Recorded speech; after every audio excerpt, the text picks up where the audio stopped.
Shivkranti TV news अन्याय, अत्याचार, बेकायदेशीर कृत्य करणाऱ्या विरुद्ध शोषित पीडित न्याय देणारा एकच आवाज। शिवक्रांती टीव्ही दिनबंधू न्यूज संपादक सत्यशोधक शंकरराव लिंगे 7387377800। काही जणांनी अनुसूचित जमातीची खोटी जात प्रमाणपत्रे काढून सवलती लाटल्याचा प्रकार समोर आला होता। मंडल आयोगामुळे ओबीसी जातींची संख्याही वाढली। त्यामुळे महाराष्ट्र सरकारने जात प्रमाणपत्र काढल्यानंतर त्याची पडताळणी करून घेण्यासाठी जात वैधता प्रमाणपत्र लागू केले। त्याची एक यंत्रणा उभी करण्यात आली आहे। सर्व कागदपत्रे व पुरावे दिल्यानंतरच जात प्रमाणपत्र मिळते।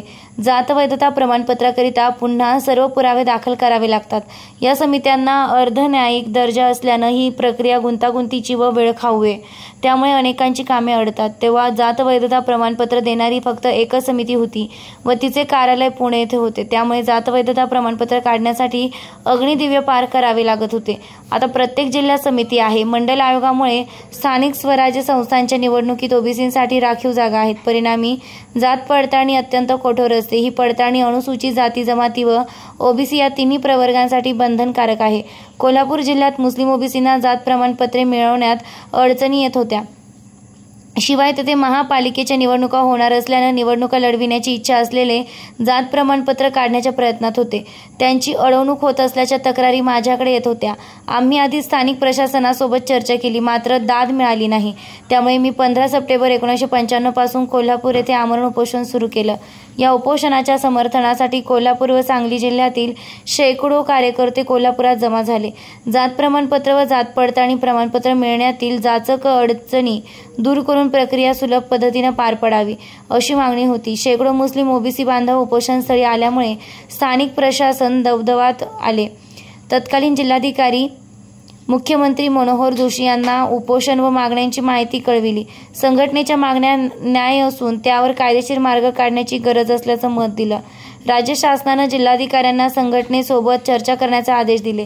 त्यांना संघटनेतर्फे निवेदन देऊन चर्चा करण्यात आली व 3 दिवसांनंतर उपोषण मागे घेण्यात आले।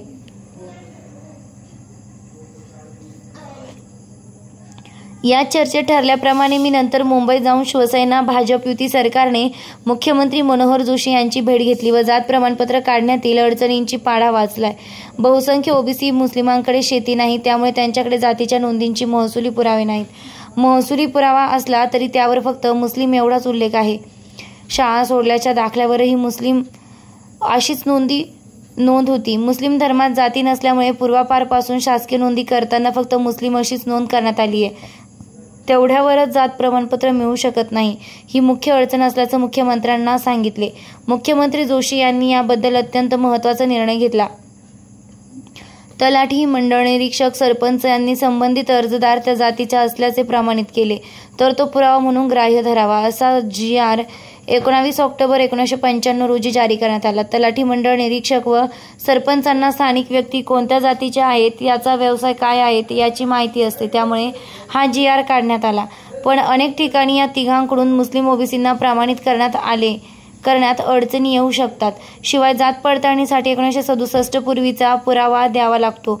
त्यामुळे जात पडताळणी प्रमाणपत्रे मिळवण्यात अडचणी येऊ शकतात, हे मुख्यमंत्री जोशी यांच्या लक्षात आणून दिले। त्यावर गृह चौकशीचा तोडगा काढण्यात आला। सुयोग्य पुरावे नसतील तर अर्जदार राहत असलेल्या ठिकाणी त्यांच्या जातीबद्दल गृह चौकशी करून सकारात्मक अहवाल आल्यास जात प्रमाणपत्र द्यावे असा शासन निर्णय मुख्यमंत्री जोशी यांनी काढला।